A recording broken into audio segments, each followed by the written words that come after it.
Enggak sama. عندكم نسخة غير مستعملة، نسخة زي هذا، لأن ما اللي مكتوب هنا يعني ليس بسواء تماما.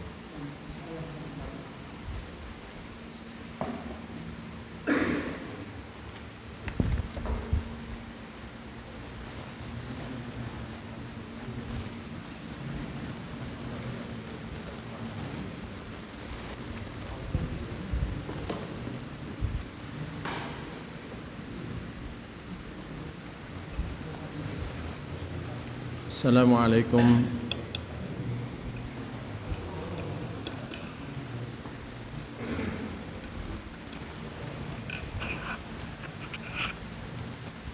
Assalamualaikum warahmatullahi wabarakatuh. Alhamdulillah wahdah wassalatu wassalamu ala man la nabiyya ba'dah wa ala alihi wa sahbihi wa man tabi'a hudahi ila qiyamis sa'ah.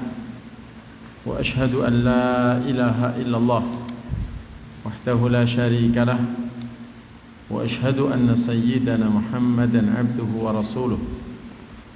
Allahumma anfa'na bima 'allamtana wa 'allimna ma yanfa'una wa zidna ilma, amma ba'd. Ikhwani wa akhwat fillah, jamaah sekalian yang saya hormati, yang saya cintai karena Allah, yang semoga selalu dirahmati olehnya.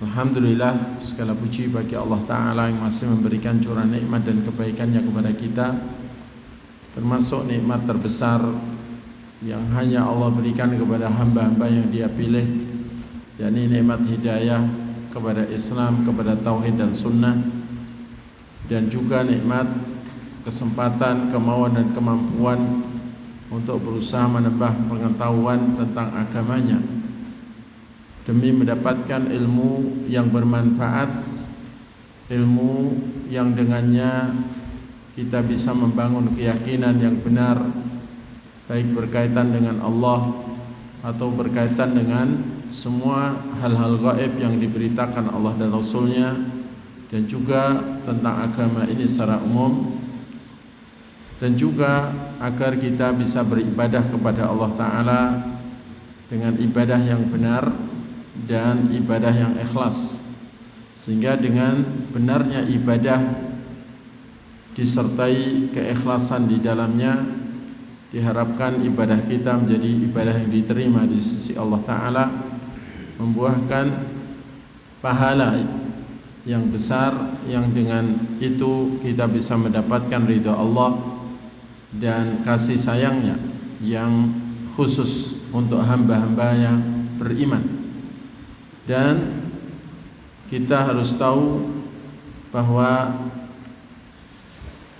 seutama-utama nikmat dan karunia adalah ilmu yang dengannya bisa menghilangkan, kita bisa menghilangkan segala keraguan dalam iman dan bisa mengetahui kebenaran dengan jelas dan gamblang, dan juga bisa membersihkan hati dari segala yang mengotori dan bisa mengantarkan kita kepada ridha Allah dan surganya.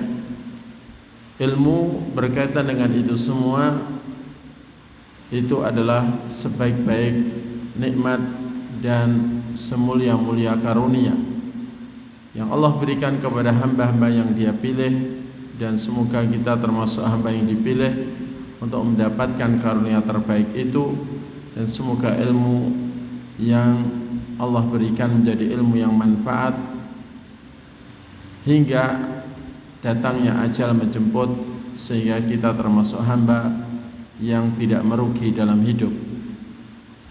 Dan melanjutkan materi kajian kita, yakni at-tauhid li shaf ats-tsani ats-tsanawi, kita sampai kepada halaman 27 tentang ar-ruknul awal, al-imanu billahi ta'ala, dan kita sampai kepada pembahasan tauhidur rububiyah, gitu ya. Namun sebelum kita melanjutkan, mungkin sekilas kita baca dari awal supaya nyambung, bahwa iman kepada Allah yang itu merupakan bagian paling pokok dalam keimanan. Ibarat pohon itu akar tunjangnya, ibarat bangunan itu pondasi utamanya. Iman kepada Allah didefinisikan sebagai al-i'tiqadul jazim bi anna Allah rabbu kulli syai' wa malikuh wa annahu al-khaliqul mudabbiru lil kauni kullih wa annahu walladhi yastahiqqul ibadata wahdah la syarikalah wa anna kulla ma'budin siwahu fahuwa batil wa ibadatuhu batilah wa annahu subhanahu muttasifun bi sifatil kamal wa nu'util jalal munazzahun an kulli naqsin wa aib, yakni keyakinan yang pasti, keyakinan yang jazim, yang bersih dari segala keraguan, keyakinan yang pasti bahwa Allah adalah Rabb segala sesuatu dan penguasa segala sesuatu, dan bahwasanya Allah adalah sang pencipta yang mengatur seluruh alam raya, dan bahwasanya hanya dialah yang berhak untuk diibadahi, tiada sekutu baginya, dan bahwasanya segala yang disembah selain Allah, segala yang diibadahi selain Allah itu adalah sesembahan yang batil, dan peribadatan kepada selain Allah semuanya adalah batilah. Dan bahwa Allah Ta'ala itu menyandang sifat, memiliki sifat berupa sifat-sifat kesempurnaan dan sifat-sifat keluhuran, ketinggian.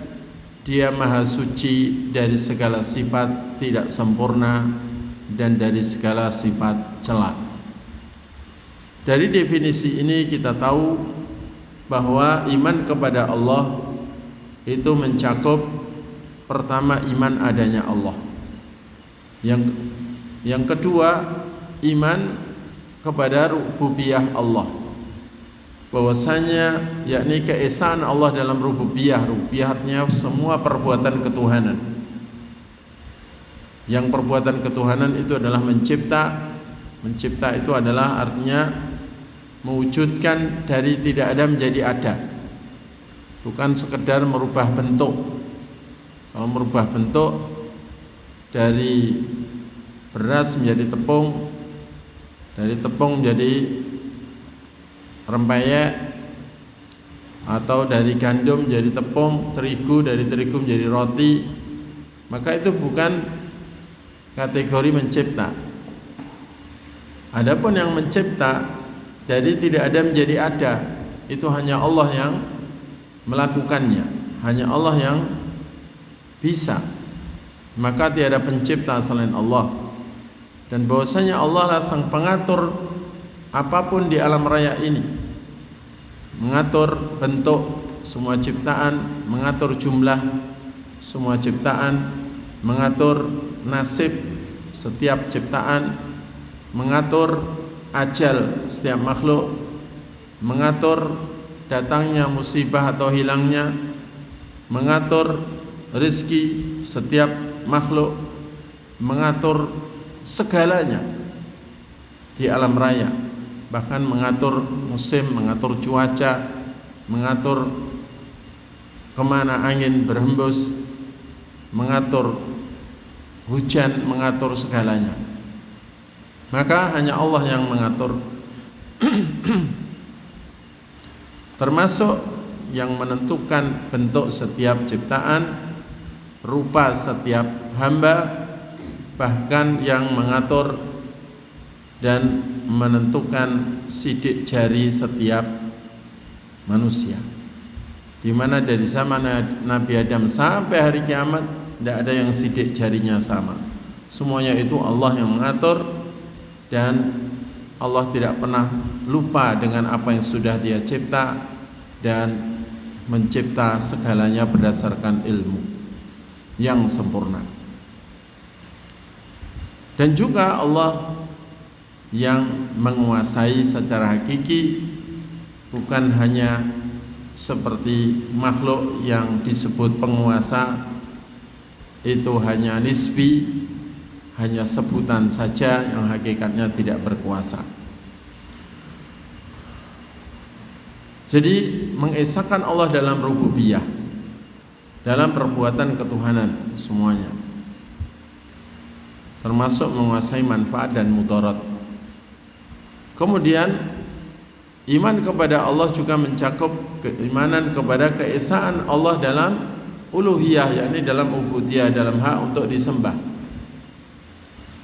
di mana kita harus yakin tanpa ragu sedikit pun bahwa hanya Allah sendiri yang berhak diibadahi.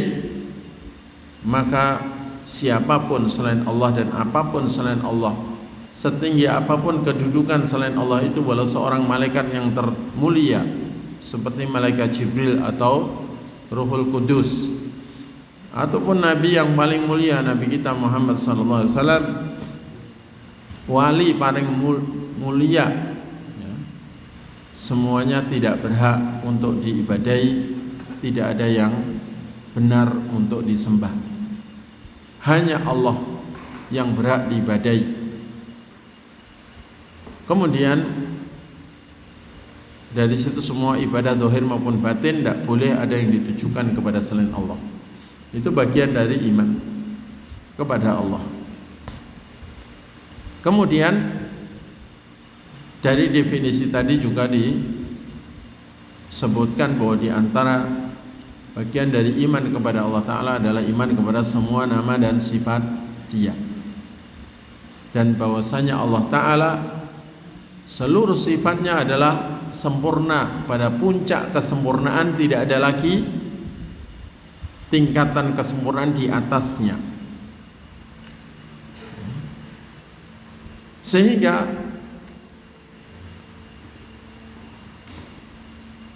Allah benar-benar tidak memiliki satupun kekurangan dalam kesempurnaan dalam satu sisi pun dari segala sisi sifatnya.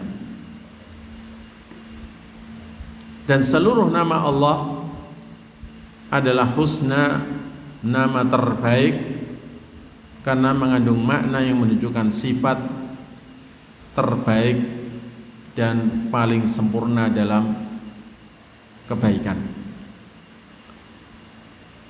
Sehingga Allah Ta'ala jelas bersendirian dalam seluruh nama dan sifatnya.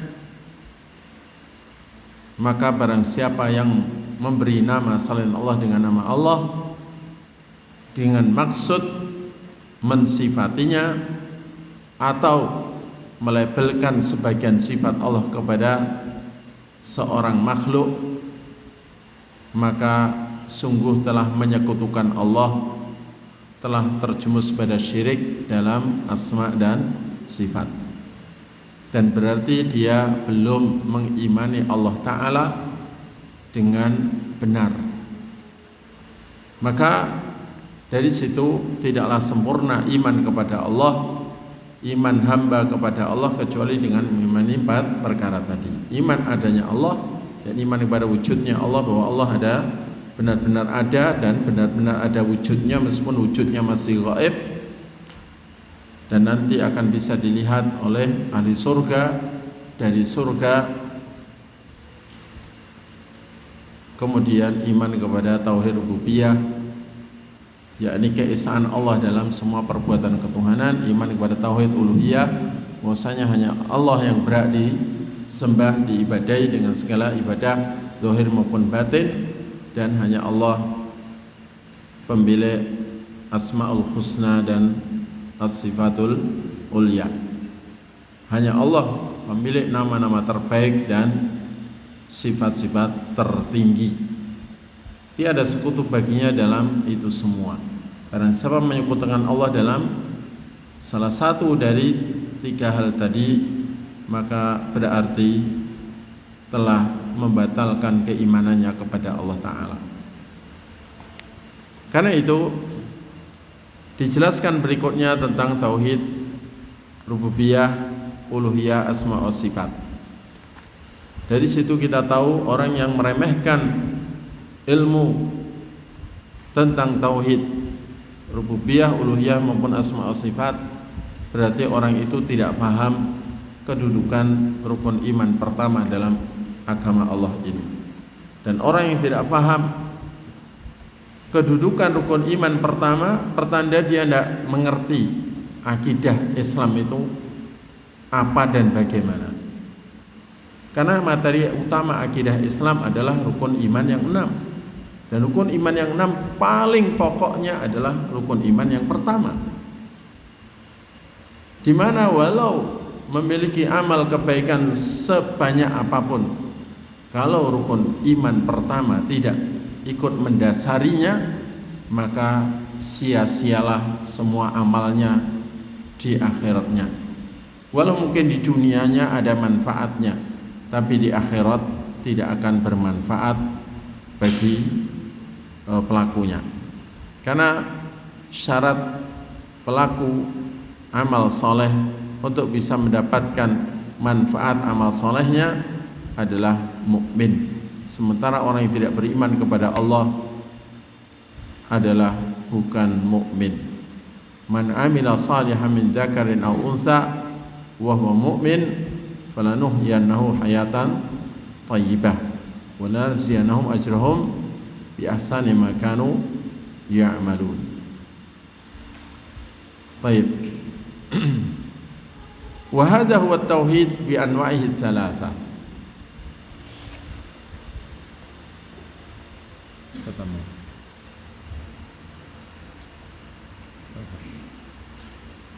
Dan ini adalah tauhid dengan macamnya yang 3. Tauhidul rububiyah wa tauhidul uluhiyah wa tauhidul asma wa sifat. Tauhid mengesahkan Allah dalam semua perbuatan ketuhanan, dan tauhid uluhiyah mengesahkan Allah dalam hak untuk diibadahi, disembah, dan tauhid asma wa sifat yakni mengesahkan Allah dalam seluruh namanya dan sifatnya.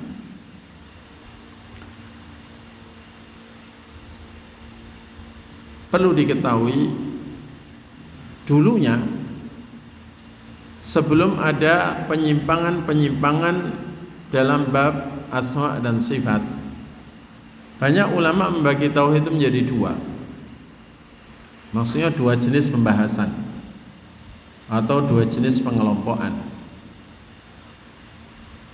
yakni tauhidul ma'rifah wal itsbat dan tauhidul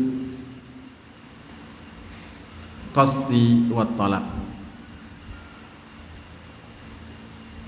Tauhidul ma'rifah wal itsbat, tauhid yang jenisnya itu untuk diketahui atau jenisnya itu adalah pengetahuan untuk ditetapkan, diyakini.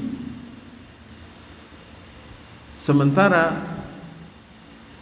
yang kedua adalah tauhidul qasdi wat talab, tauhid yang jenisnya adalah menjadi tujuan diciptakannya manusia dan mengandung tuntutan untuk dilaksanakan oleh manusia.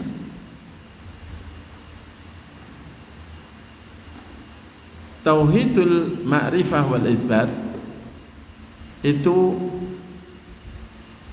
tauhid mengesahkan Allah dalam semua perbuatan ketuhanan dan mengesahkan Allah dalam seluruh nama dan sifatnya. Karena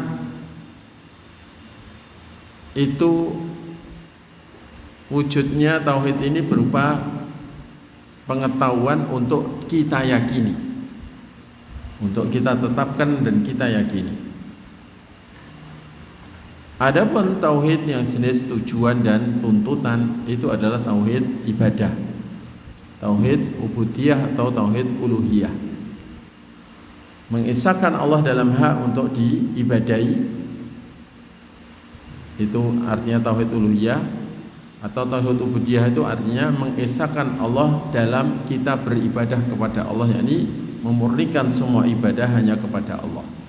Yang itu menjadi tujuan kita dicipta di dunia berdasarkan firman-Nya, wa ma khalaqtul jinna wal insa illa liya'budun wa ma umiru illa liya'budullaha mukhlishina lahu-ddin. Tidaklah aku ciptakan jin dan manusia kecuali untuk beribadah kepadaku. Tidaklah manusia diperintah kecuali untuk beribadah kepada Allah dengan memurnikan semua ibadah hanya kepadanya. Dan itu tuntutan yang harus dilaksanakan. Kalau manusia tidak mau melaksanakan itu berarti kafir. Kalau enggak mau ibadah sama sekali kepada Allah berarti kafir. Kalau ibadah kepada Allah tapi tidak dimurnikan hanya kepada Allah, masih dibagi juga ibadah kepada selain Allah, namanya musyrik. Ya, menyekutukan dalam hak untuk diibadahi. Sehingga pada saat atau hingga pada saat banyak manusia menyimpang, banyak kaum muslimin menyimpang dalam memahami asma dan sifat, banyak bicara tentang sifat sesuai hawa nafsu atau yang mereka sebut akal mereka,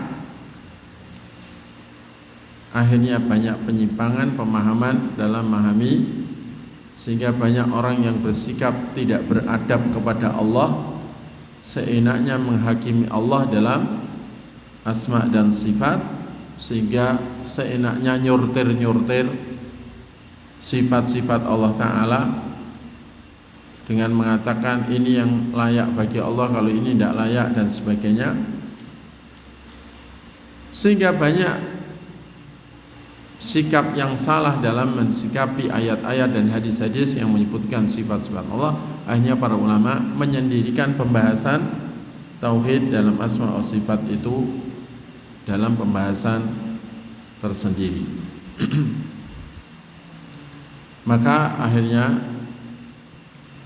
dijadikan 3 jenis pembahasan atau pengelompokan pembahasan: tauhid rububiyah, tauhid uluhiyah, dan tauhid asma dan sifat. Jadi sejarahnya begitu. Dan kalau ada orang mengatakan tauhid kok 3, tauhid itu ya 1, itu pasti karena nggak paham isi pembahasannya. 3 ini kan dalam pengelompokan pembahasan, tapi semuanya harus disatukan pada diri hati seorang hamba, pada hati jiwa seorang hamba, untuk diesahkan buat Allah Ta'ala. Sehingga kalau ada yang mengatakan tauhid kok 3, kok kayak trinitas, kok kayak trimurti. Trinitas berarti ada 3 Tuhan yang menjadi 1. Trimurti juga 3 Tuhan, ya, pencipta, pemelihara, dan perusak, gitu kan, Trimurti. Ini aneh gitu ya, menunjukkan kalau nggak paham sama sekali pembahasan tentang 3 tauhid ini.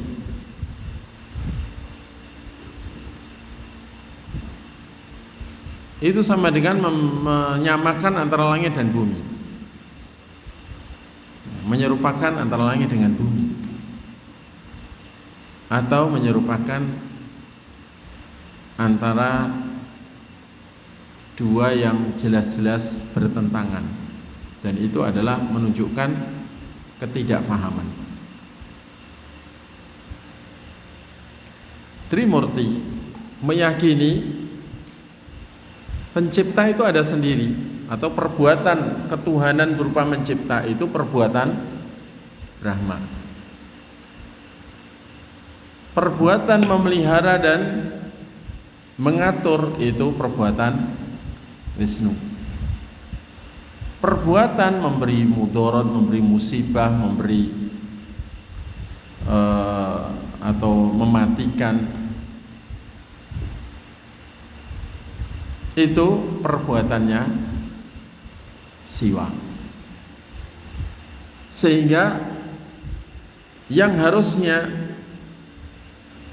itu diesakan, hanya semuanya ini diesakan bahwa yang bisa melakukan hanyalah satu, mereka membaginya menjadi 3.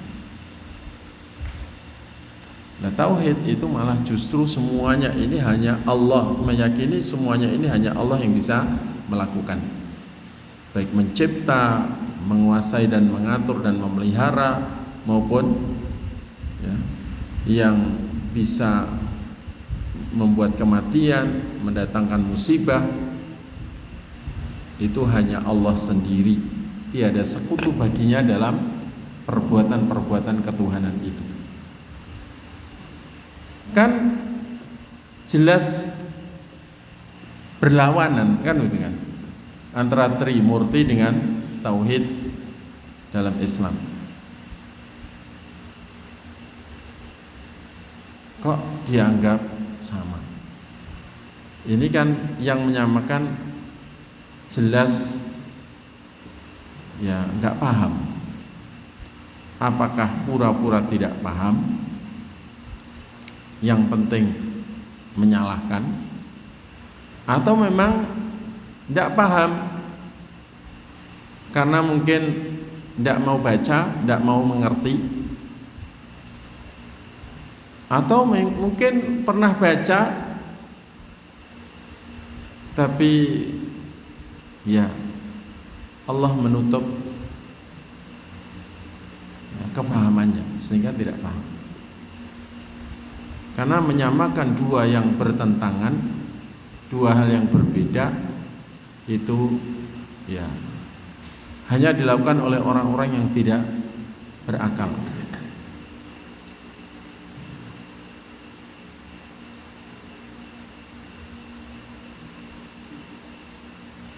Jadi ini hal yang harus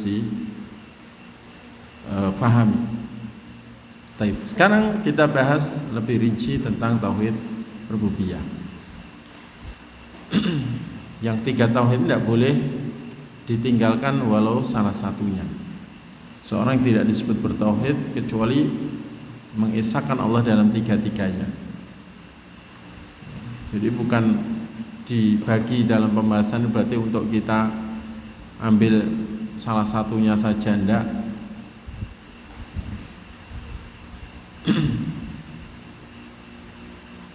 Huwa ifradullah azza wa jalla bil khalqi wal milki wat tadbiri,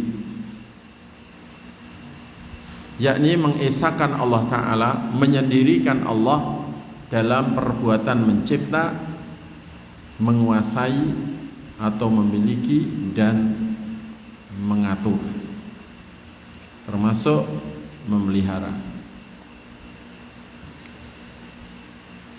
Fa ifraduhu bil khalqi ayataqidal insanu annahu la khaliqa illallah.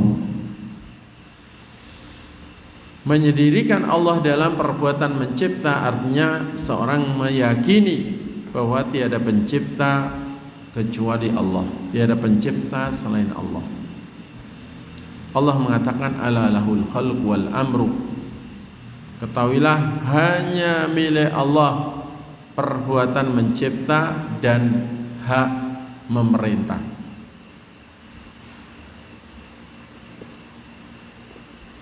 Ayat ini menunjukkan bahwa tidak ada yang bisa mencipta selain Allah, kecuali hanya Allah.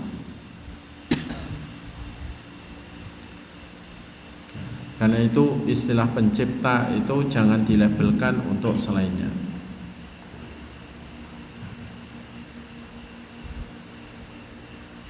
Manusia itu hanya penemu.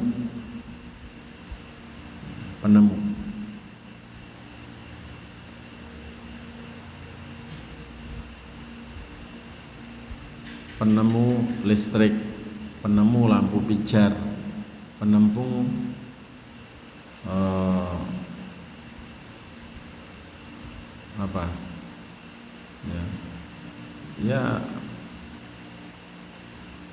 jadi hanya menemukan.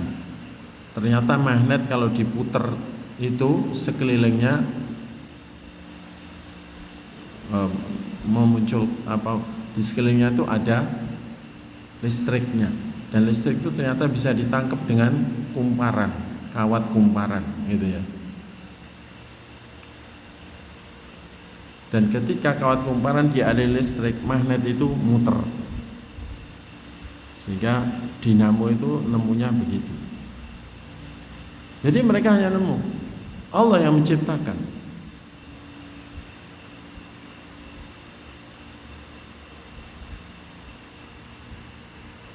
Gelombang elektromagnetik itu dari dulu ada, cuman manusia akhir zaman ini yang Allah beri ilham dan kemampuan untuk menemukannya dan memanfaatkannya. Allah sudah menyiapkan bahannya dari dulu, dari sejak Allah mencipta bumi. Jadi itu maksud mencipta. Dan ayat ini menunjukkan bahwa hak memerintah hanya hak Allah, baik perintah kauni maupun perintah syar'i. Perintah kauni artinya yang memerintah dengan perintah kun, jadilah, maka jadi. Siapapun yang diperintahkan Allah untuk jadi laki-laki, jadi laki-laki. Diperintahkan untuk jadi perempuan, jadi perempuan.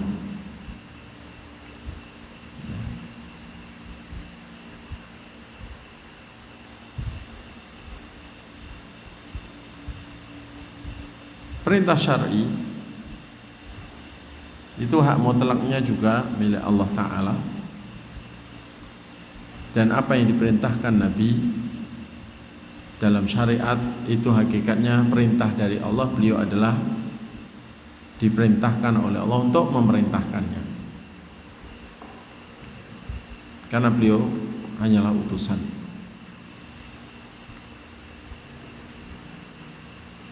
Dan semua perintah yang bertentangan dengan perintah Allah maka tidak boleh ditaati, karena hak memerintah hakikatnya hanya hak Allah. Ini masuk dalam makna ini. Dan khusus di akhirat, hak memerintah itu juga hak Allah. Kata Allah, wal amru yauma idzin lillah, hak memerintah pada hari itu hanya hak Allah. Sehingga tidak ada yang berhak menyuruh-nyuruh malaikat penjaga neraka atau penjaga surga untuk mengeluarkan dari neraka atau masukkan ke surga siapa yang dikehendaki, kecuali Allah yang berhak.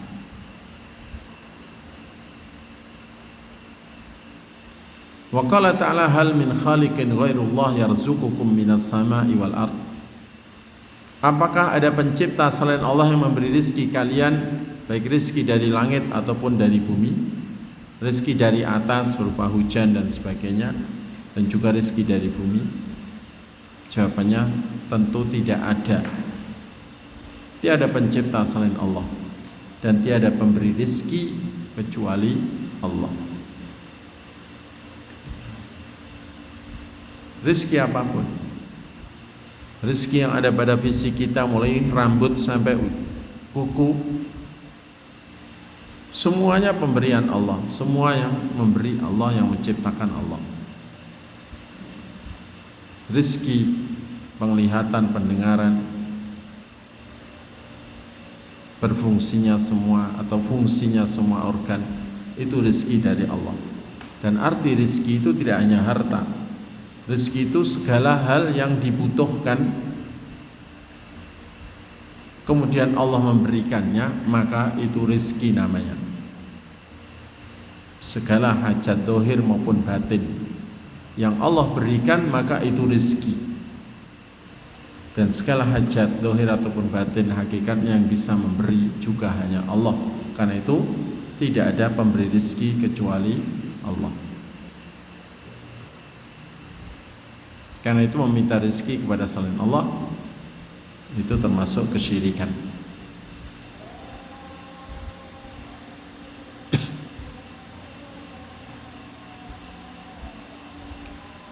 Wa amma ifradu bil milki atau bil mulki fa anna taqida annahu la yamlikul khalqa illallah. Adapun mengesahkan Allah, menyendirikan Allah dalam kepemilikan atau kekuasaan, kita meyakini bahwa tiada yang memiliki, menguasai seluruh makhluk kecuali Allah. Kalau manusia disebut penguasa karena dia jadi presiden atau jadi raja, itu hanya sebutan. Sebenarnya tidak berkuasa. Secara hakikatnya tidak berkuasa. Dia tetap manusia biasa. Dia tetap membutuhkan bawahannya. Walau ada raja yang paling besar kerajaannya, coba kalau ditinggal minggat semua menteri dan prajuritnya dan pembantunya, rajanya pas tidur semuanya pergi, apakah dia berkuasa? Dia kehilangan kekuasaan karena yang dikuasai nggak ada, gitu loh ya. Sama dengan singa itu disebut raja hutan, sebenarnya dia juga bukan raja, gitu loh ya. Bukan raja, karena ya itu hanya sebutan, bukan hakiki. Adapun raja, penguasa yang hakiki, pemilik segala sesuatu yang hakiki, itu Allah. Orang yang punya tanah ribuan hektar, begitu mati tanahnya dibawa mati, malah dia yang dimakan tanah kan, tidak dibawa. Terus nanti diwariskan, pewarisnya mati, ya tidak dibawa, wariskan, begitu kiamat terjadi, siapa yang memiliki bumi dan seluruh isinya? Allah sendiri.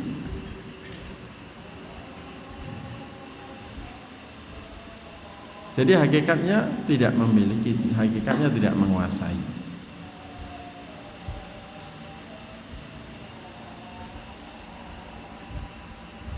Baik, ini Isya, silakan adzan dulu. Kemudian kita lanjutkan insyaallah sampai ya cukupnya insyaallah.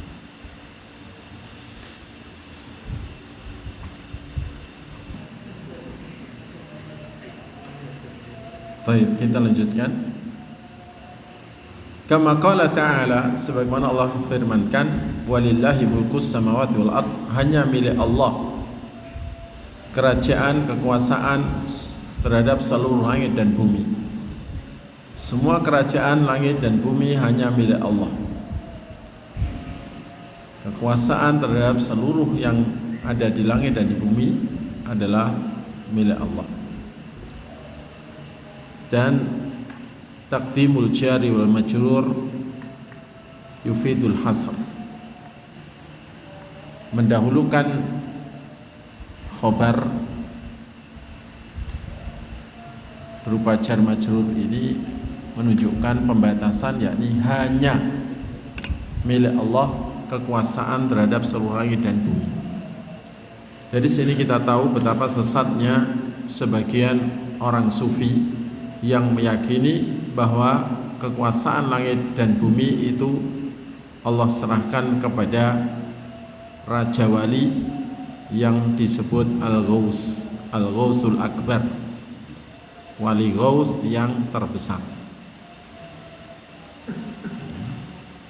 Sebagian aliran sufi itu meyakini demikian. di mana Al-Ghausul Akbar diserai kerajaan langit dan bumi, kekuasaan langit dan bumi, titah ya, pengaturan langit dan bumi. Kemudian untuk di bumi itu diwakilkan atau kekuasaan itu diserahkan oleh Al-Ghausul Akbar kepada wali-wali kutub, yang setiap benua mereka yakini ada satu wali kutub. Kok wali kutub itu meninggalkan benua itu, pasti benua itu dalam musibah atau dalam masalah besar. Terus wali-wali kutub punya bawaan namanya wali-wali abdal, wali-wali badal, yang mereka yakini jumlahnya ada 70. Kalau mati satu, tumbuh lagi satu, ada lagi penggantinya satu. Mati 5, penggantinya 5. Intinya jumlahnya 70, tidak lebih, tidak kurang. Nah, kok satu negara nggak ada satupun wali badal, negara itu akan kacau. Jadi menurut keyakinan kelompok sufi yang begitu, kayak Palestina itu, karena tidak ada wali badalnya. Karena menurut mereka wali badal itu bisa nyetir hatinya manusia. Jadi wali badal itu bisa nyetir hatinya siapa? Donald Trump atau Benyamin Netanyahu. Bisa dirubah bagaimana sesuai kemauan wali badal.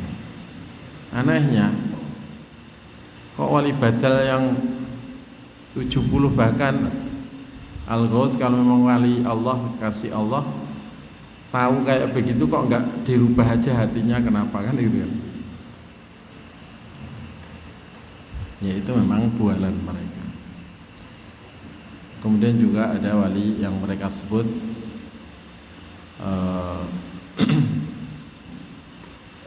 wali anjab, nujaba. Itu kalau itu wakil-wakilnya wali badan, jadi jumlahnya lebih banyak. Dan mereka meyakini kadang-kadang wali Ghaus itu ngundang wali-wali semuanya untuk ngumpul, untuk musyawarah, memusyawarahkan tentang alam raya ini. Jadi itu adalah ya takhayul dan khurafat yang mereka yakini. Meskipun tidak semua sufi itu begitu, tapi sebagian aliran sufi memiliki keyakinan begitu, dan itu mirip sebagian sekte dalam agama Syiah.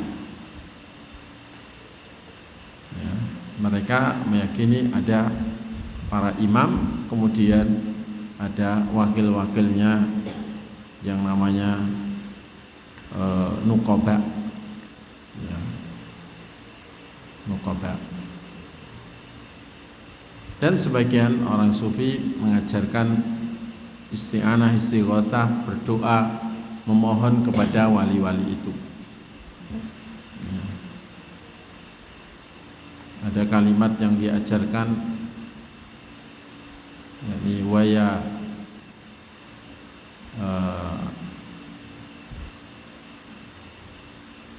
waya aktab, waya anjab, ya.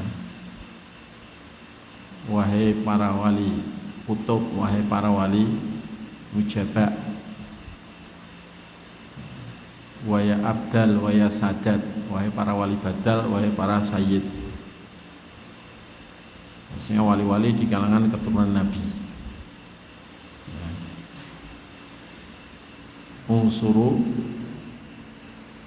Unsuruna lillah atau unsurulana lillah, tolonglah kami karena Allah. Yang sebelum itu dipanggil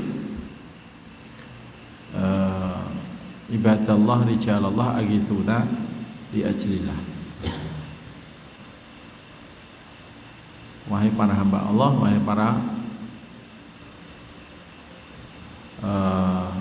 laki-lakinya Allah, selamatkan kami dari musibah karena Allah. Mintanya bukan kepada Allah tapi kepada wali-wali. Ini adalah jelas tidak, yang melakukan itu tidak mentauhidkan Allah dalam ibadah, dalam doa. Karena doa itu ibadah. Istighatsah termasuk doa. Istighatsah minta keselamatan dalam hal yang hanya Allah yang bisa melakukan, itu adalah doa. Permohonan seperti itu secara gaib itu doa. Berdoa kepada selain Allah, Allah katakan gimana? Wa man adallu mimma yad'u min dunillah. Tidak ada orang yang lebih sesat dibandingkan orang yang berdoa kepada selain Allah.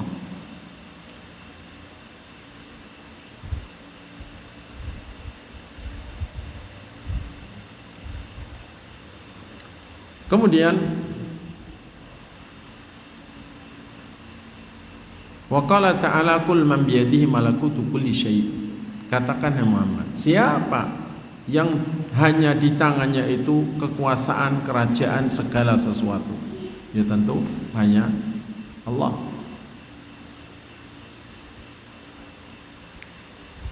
Wa amma ifradullah bitadbir fa huwa ya'taqidal insanu annahu la mudabbira illallah wahdah. Adapun mengesahkan Allah, menyendirikan Allah dalam perbuatan mengatur segala sesuatu di alam raya, termasuk mengatur nasib, mengatur rezeki, mengatur apapun, maka seorang meyakini bahwa tiada pengatur yang hakiki kecuali Allah sendiri.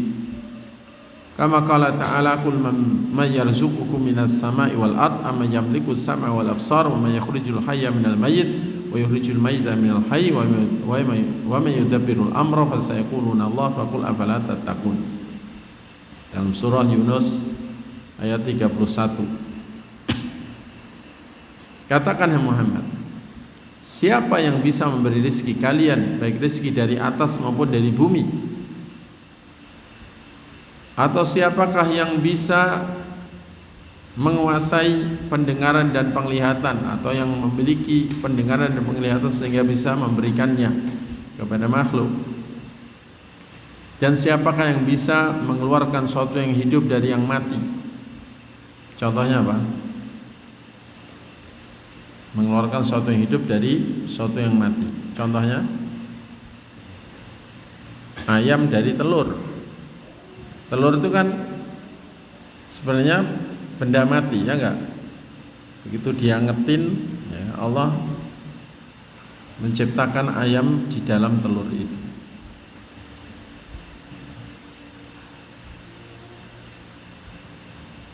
Tapi tidak semua telur bisa menetas. Kalau Allah tidak menghendaki, walau sudah dikasih suhu yang pas oleh manusia, tetap saja ya, nggak jadi.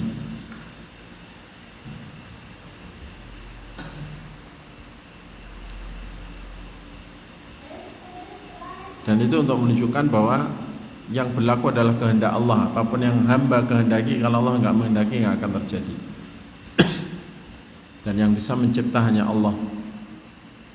Manusia hanya ngangetin saja, gitu ya, dengan suhu sekian, meniru suhu tubuhnya induk ayam. Dan siapa yang bisa mengeluarkan sesuatu yang mati dari yang hidup? Contohnya, ya telur dari ayam. Kalau antum mengeluarkan telur dengan paksa dari dalam ayam, mungkin ayamnya mati. Lah antum julek begini malah delep. Kalau antum pelotot, ayamnya mati. Telurnya belum tentu keluar. Dan tidak usah dicoba, kasihan ayamnya. Dan siapa yang bisa mengatur segala perkara? Maka fasayaquluna Allah. Mereka orang-orang musyrik penyembah selain Allah, baik Yahudi, Nasrani maupun musyrikin Arab, musyrikin jahiliyah, pasti mereka menjawab Allah yang bisa memberi rezeki, yang bisa memberi pendengaran, penglihatan, yang bisa mencipta ayam dalam telur, dari telur. Hanya Allah yang mengatur segala urusan, termasuk urusan rezeki. Hanya Allah. Karena musyrikin jahiliyah itu yakin dengan tauhid rububiyah ini.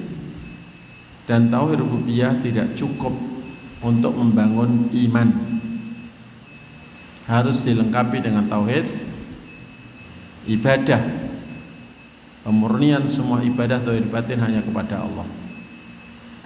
Dan juga tauhid asma dan sifat. Faqul afala tattaqun, maka katakan Muhammad, kalau kalian sudah meyakini tauhid rububiyah, kenapa kalian tidak takut? Takut apa? Yakni takut menyekutukan Allah dalam ibadah. Karena itu dalam tafsir Ibnu Katsir disebutkan afala tattaqun dalam ayat ini artinya afala takhafuna an ta'budu ma'allahi ghairah. Kenapa kalian tidak takut masih beribadah beserta Allah kepada selainnya? Kan kalian sudah meyakini bahwa Allah satu-satunya pencipta, penguasa, pemberi rezeki, pengatur segala perkara. Kok masih tidak takut ibadahnya sebagiannya ditujukan kepada selain Allah? Kok masih beribadah beserta Allah kepada selainnya? Alias masih berbuat kesyirikan, kok enggak takut? Wa hadzal qismu min at-tauhid lam yu'arid fihi al-musyrikun. Dan bagian atau jenis pembagian tauhid ini, yakni rububiyah ini, tidaklah ditentang dalam hal ini oleh orang-orang musyrik. Kaum musyrikin tidak menentang ini, tauhid rububiyah. Sehingga ketika sebagian kelompok sufi juga menganggap puncaknya tauhid adalah rububiyah, pokoknya orang kalau sudah meyakini Allah benar-benar ada, Allah itu satu-satunya pencipta, penguasa dan pengatur alam raya, dianggap sudah bertauhid. Sementara ibadah itu masih ditujukan kepada sebagian wali, sebagian nabi. Ini jelas nggak paham tauhid yang diperjuangkan oleh para rasul, dari rasul pertama Nabi Nuh alaihissalam sampai rasul terakhir Nabi kita Muhammad sallallahu alaihi wasallam.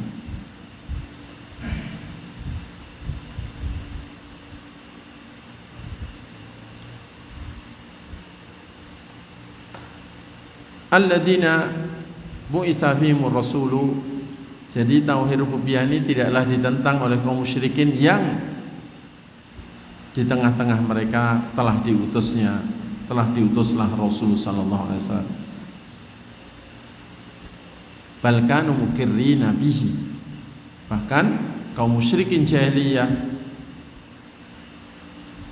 termasuk Abu Jahal, Abu Lahab dan abu-abu yang lain yang musyrik itu meyakini dan menetapkan tauhid rububiyah ini. Dan berita Allah berkaitan dengan bahwa kaum musyrikin jahiliyah sudah bertauhid rububiyah itu di Al-Quran banyak sekali, di antaranya dalam surah Yunus ayat 31 tadi, dan juga dalam firman-Nya di dalam surat Az-Zukhruf ayat 9. Allah mengatakan wala in sa'altahum man khalaqas samawati wal arda la yaqulunna khalaqahunnal azizul alim.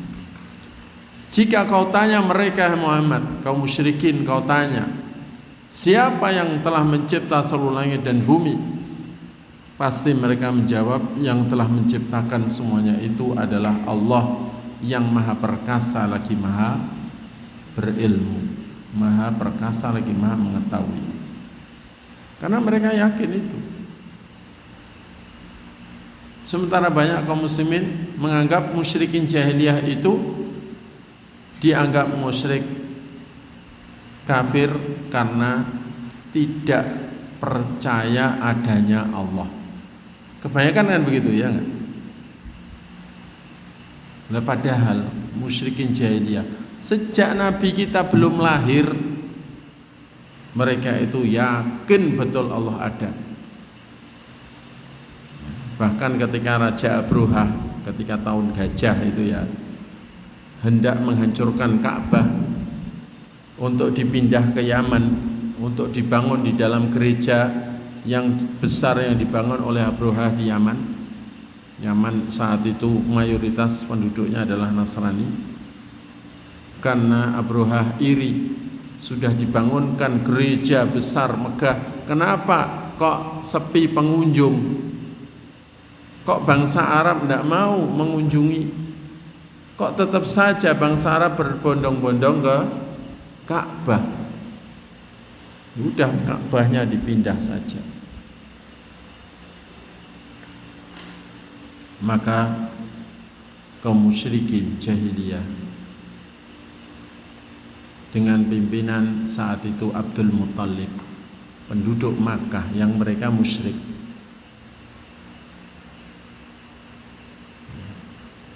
itu menyerahkan Ka'bah kepada Allah dan mereka yakin Allah akan menjaga Ka'bahnya. Bahkan Abdul Muthalib berkata kepada Abroha, kalau kalian datang ke Makkah untuk memerangi kami, merampas harta kami dan keluarga kami, maka kami akan membela sampai darah penghabisan. Tapi kalau kalian hanya menginginkan Ka'bah saja, maka Ka'bah ini sudah ada pemiliknya sendiri, yakni Allah, dan biarlah Allah yang menghadapi kalian.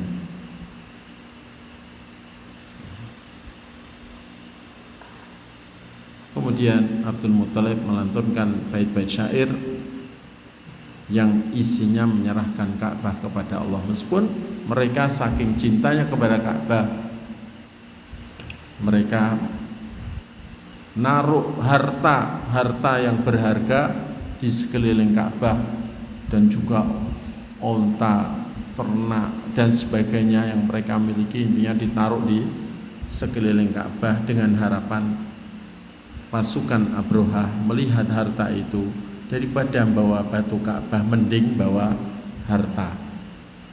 Harapannya begitu.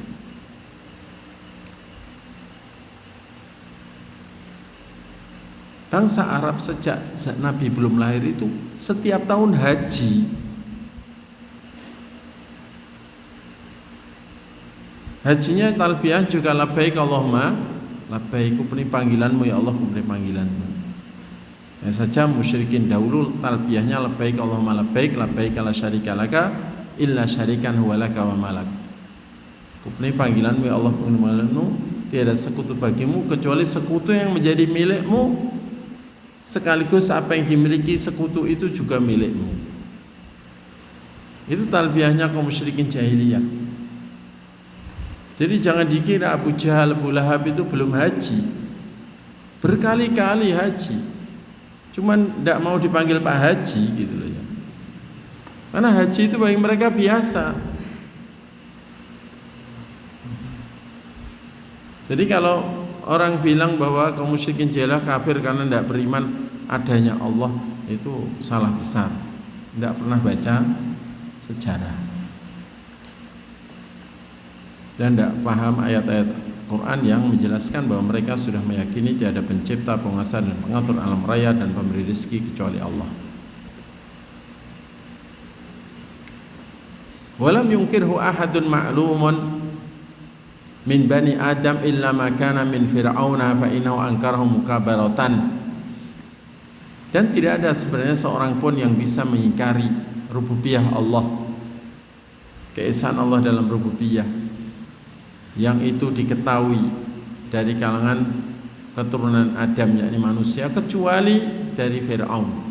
Maka dia mengingkarinya, tapi sebenarnya hanya karena kesombongan. Hatinya Fir'aun sebenarnya yakin Allah ada, Allah satu-satunya pencipta, penguasa dan pengatur alam raya. Qala ta'ala hikayatan anhu faqala ana rabbukumul a'la. Maka Allah berfirman menghikayatkan tentang Fir'aun, maka Fir'aun berkata, kata Allah, ana rabbukumul a'la, aku adalah Tuhan kalian yang tertinggi. Wa angkaral majusu tauhid rububiyah ala sabilit tasyrik. Adapun Majusi itu mengingkari tauhid rububiyah dengan dari segi menyekutukan, bukan meniadakan Allah sebagai pencipta, tapi mereka menyekutukan bahwa selain Allah ada yang ikut mencipta. Itu menurut keyakinan Majusi. Haitsu qalu inna lil alam khaliqain huma dzulmah wan nur wa in ja'alun nura khairun minadz dzulmah. Di mana mereka mengatakan bahwa alam raya ini ada dua pencipta, yaitu kegelapan dan cahaya, dan mereka menjadikan cahaya itu lebih baik daripada kegelapan, sehingga mereka mendukung pencipta cahaya dengan cara membuat api, menyalakan api unggun. Ini berkaitan dengan tauhid rububiyah. Dan penyimpangan dalam tauhid rububiyah dikatakan oleh para ulama itu ada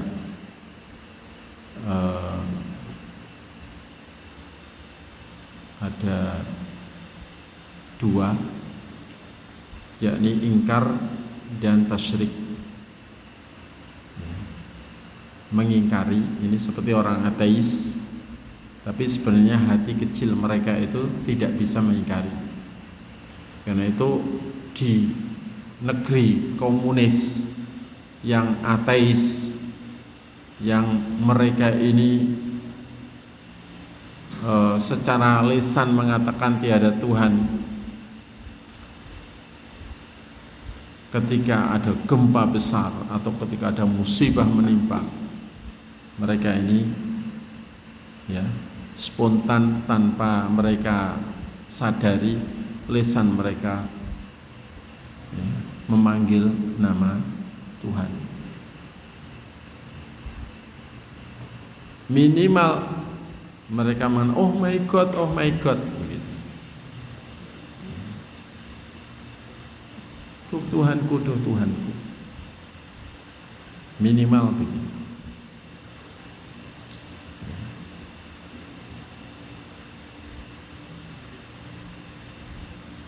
Jadi negeri yang katanya mengingkari Tuhan, adanya Tuhan, itu pun ternyata hatinya nggak bisa mengingkari.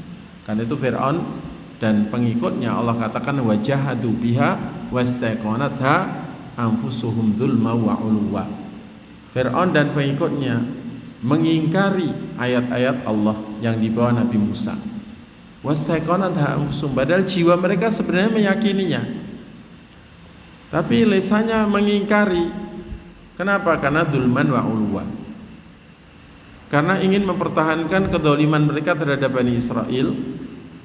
Mereka gengsi kalau sampai beriman kepada agama Islam yang dibawa Nabi Musa, karena pengikut Nabi Musa itu Bani Israel, yang Bani Israel itu bangsa yang diperbudak oleh Fir'aun dan bangsanya. Mosok kita ikut agamanya para budak kita? Itu karena ingin mempertahankan kedzaliman dan karena uluan, kesombongan itu, merasa lebih tinggi dari Bani Israel, sementara Nabi Musa termasuk Bani Israel. Tapi sebenarnya jiwa mereka yakin. Karena itu begitu ditenggelamkan, Fir'aun langsung mengatakan keimanan,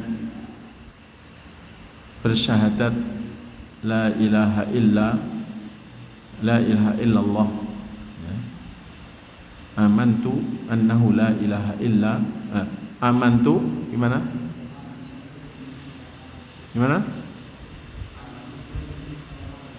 Amantu bi Rabbi Musa wa Harun.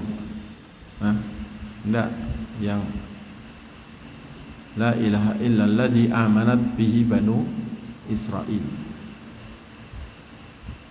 Dia menyatakan aku iman bahwasanya tidak ada yang benar diibadahi, tidak ada Tuhan yang benar diibadahi kecuali yang telah diimani oleh Bani Israil.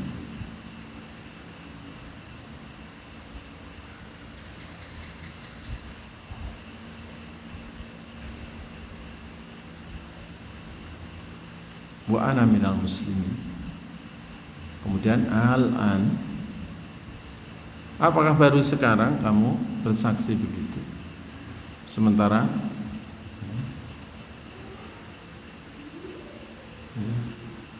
nyawa sudah di tenggorokan, sudah tidak teranggap itu pernyataan syahadat itu.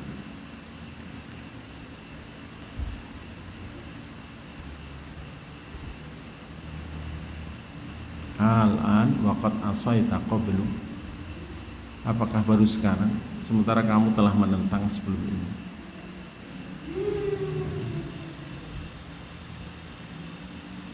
Jadi itulah tauhid rububiyah. Insyaallah tentang tauhid uluhiyah, tauhid asma sifat dan mungkin sebagian rincian tentang kaidah tentang asma Allah dan sifat-sifatnya bisa kita kaji pada pertemuan yang akan datang insyaallah taala. Kita mungkin dari sini ada pertanyaan sebelum diakhiri. Kayaknya tidak mungkin ya, karena udah malam. Kita akhiri subhanakallahumma bihamdik asyhadu an la ilaha illa anta astaghfiruka wa atubu ilaik. Wa sallallahu ala nabiyyina Muhammadin wa ala alihi wa sahbihi wa akhiru da'wana alhamdulillahi rabbil alamin. Wassalamu alaikum warahmatullahi wabarakatuh.